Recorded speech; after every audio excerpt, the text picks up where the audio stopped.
So first of all, forgive me if I don't get the pronunciation of some names correctly. But a couple of days ago, the much anticipated 2025 Ojude Oba festival was held in Ijebu-Ode, and it was the most attendance that the festival has ever had in history, and that was because of social media.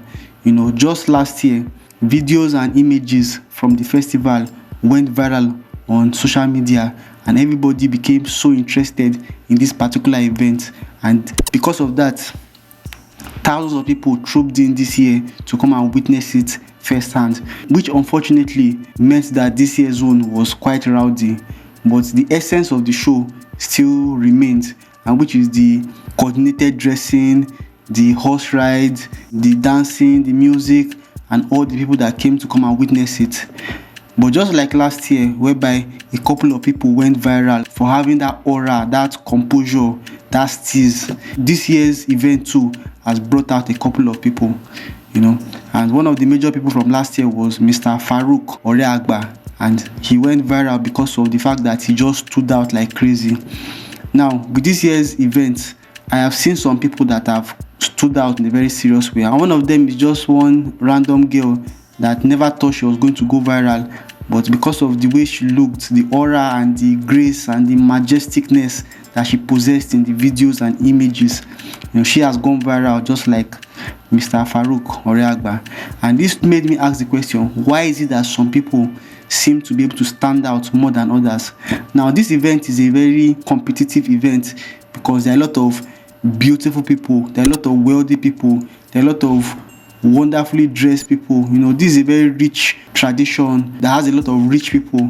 So out of all that amount of beautiful people, why is it that some people find a way to still stand out? And I thought about it, and that's the reason why I decided to make this video.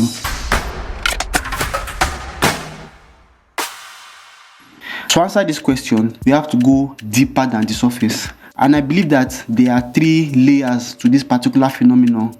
Layer 1 has to do with how a person thinks, feels, and carries themselves. This particular festival attracts thousands of people, and among those thousands, you find the regbe, you find the families, you find the warrior clan, the government officials, and so on and so forth. And to be able to stand out, you have to have a sense of belonging. You have to have a sense that you are part of the culture, that the history of your family is traceable and intertwined with the history of this Ijebu kingdom. So when you see somebody that has a sense of belonging, they will have this confidence, this groundedness. Now compare that to people that don't have a sense of belonging. They almost always have this anxiety, this lack of confidence, and all these things can be perceived. You don't need to see it, you don't need to be able to understand what you are feeling, but you perceive that this person is not as confident or self-assured as the one that has that sense of belonging.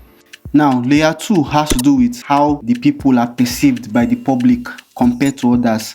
This layer is an external layer, and it's about comparison to other people. So how you dress, your fashion choices, and your accessories.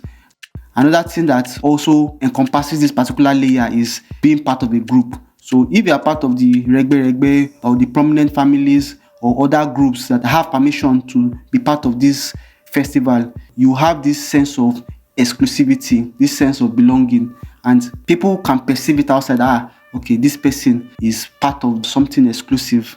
It adds to how a person can stand out in this kind of situation and environment. The third and final layer is the layer that most people completely lacking, and this layer is the difference between those that stand out and those that look like ordinary and normal people. And this layer is what I'm going to call X factor. This X factor are the combination of things that make a person stand out even though they are in a very crowded place. Now, some of the attributes of this X factor includes having a sense of authenticity.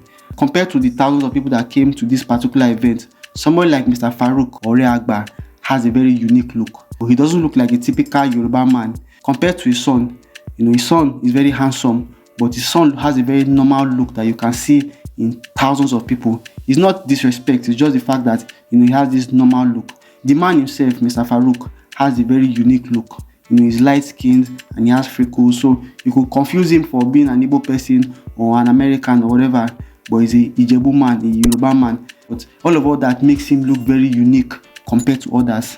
There's also the man with vitiligo. He himself, if you look at him, looks different from the others, so that makes him stand out.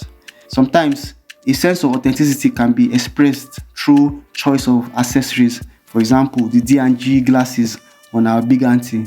There was something about it that just looks very authentic. Other women would have gone with normal glasses, either the abacha glasses or the big one or round one. But she went for something that was totally unique and new, and it made her stand out. The next aspect that is connected to the X factor is fearlessness, or at least being perceived as fearless. In this kind of events, most people are pressured to conform. That's why they dress alike or try to shrink themselves. Yes, they might express themselves, but there's still this sense of conformity because it is a traditional event. Those that refuse to conform totally are the ones that usually will stand out. Many people are very afraid to stand out, but there are those that are not afraid to stand out. For example, the reason why Mr. Farouk went viral in 2024 was because of his tattoos, the Cuban cigar that he had in his mouth and in his hands, the glasses. He looked as if he was not afraid to be himself, even though people would have want to criticize that. Why do you have tattoo? You know that we are Yoruba people, we don't do that kind of thing.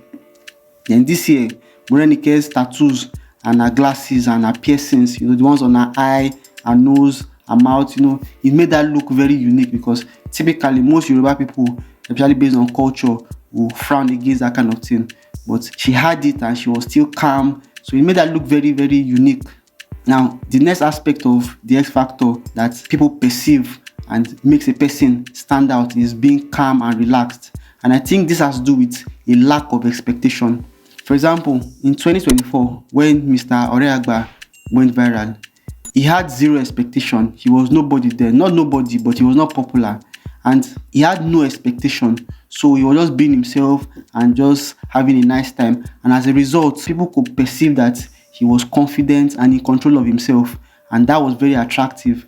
He seemed so calm and relaxed, even though there was a lot of crowd around him. This year, because of the expectations that have been built as a result of his success, or the fact that he has been given all kinds of endorsements and ambassador of this particular festival, he has developed expectations, and as a result, he didn't have that calm, relaxed posture that he had last year. You could sense it in this year's videos that he was not as relaxed as he was last year. This girl that went viral this year, obviously she did not know that she was going to go viral, so she seemed relaxed. I'm sure that her sense of belonging and other factors played a key role in making her feel calm and relaxed. But the fact that she seemed relaxed and composed made her seem very attractive and stand out compared to the thousands of people that were understandably anxious because of all the stimulation and activities that were going on. Another aspect connected to the X factor is projectability. This particular aspect has to do with having a look that people can project on. It can be negative, but it can be positive. Projectability has to do with having a unique look compared to others, or having a look that people are associated with something. For example, Mr. Farouk looks like a bad guy in movies, especially with the glasses and the cigar, or he can look like a very dangerous king. He has that royalty. If you look like a regular person, you will not be able to stand out in this kind of situation. You have to look like a character, a character from a movie or a character from history for you to be able to stand out in this kind of situation. The young lady from this year, Morenike, looks like a queen. She has this young queen energy. This Game of Thrones now. She has that Daenerys vibe. This air of wealth, royalty, and power. I know it is the photographer and videographer that are doing their magic, but the way it comes out, makes her look all majestic. She has this queen energy. Now, the final aspect that is directly related to having X factor and standing out in this kind of events is magnetism. The popularity of this festival, especially on social media, has introduced a few words into public consciousness. Words like steez and aura. Mr. Farouk has been described as the king of steez and that he has maximum aura. The question now is, what is aura and what is magnetism? Aura is often described as an invisible field of energy surrounding a person's body. It is believed to reflect a person's emotional, mental, physical, and spiritual state. While only a few people may be able to see auras, the rest of the population can only perceive them as a vibe, a presence, or a sense of energy. A strong positive aura can be attractive, drawing others in and creating positive relationships. Auras can fluctuate based on a person's emotions, thoughts, and overall well-being. Magnetism refers to the ability to attract people and opportunities towards oneself. It is believed that a strong positive aura is what creates magnetism. Magnetism is often associated with authenticity, confidence, and a genuine energy that a person brings to a situation. When someone is magnetic, they are said to attract attention, opportunities, relationships, and success more easily. A strong positive aura is often seen as a foundation for magnetism, creating a powerful energy field that draws others in. Magnetism is not about surface level charm, but about genuine energy and authenticity that a person exudes, which is reflected in their aura. So many of all these people that go on to become viral, those that stand out, seem to have more than just the tattoo, the look. It's also because they have this magnetism. Their aura is magnetic, which is why our attention is always drawn to them. There's nothing you can do about it. It's not about how they look. It's about the energy that they have within them. Aura can be felt through the screen. It can be felt in real life, although in real life it will be more. It's more than just how they look. It's also because of the magnetism that they possess, the fact that they have strong positive aura. The final aspect of why some people stand out and others don't is that those that stand out seem to juxtapose their traditional outfits with modern accessories. For example, tattoos, cigar, nose ring, glove, and glasses that seem more unique than what most people would normally use. At this point, Mr. Farouk has become the face of the festival and single-handedly attracted thousands of people to come for this year's festival. What that means is that their aura, their magnetism is powerful enough to actually make a difference in real life. If you like what you heard in this video, please drop a comment below, like the video, subscribe to the channel for more content related to the psychology of pop culture. See you on my next videos. Bye for now.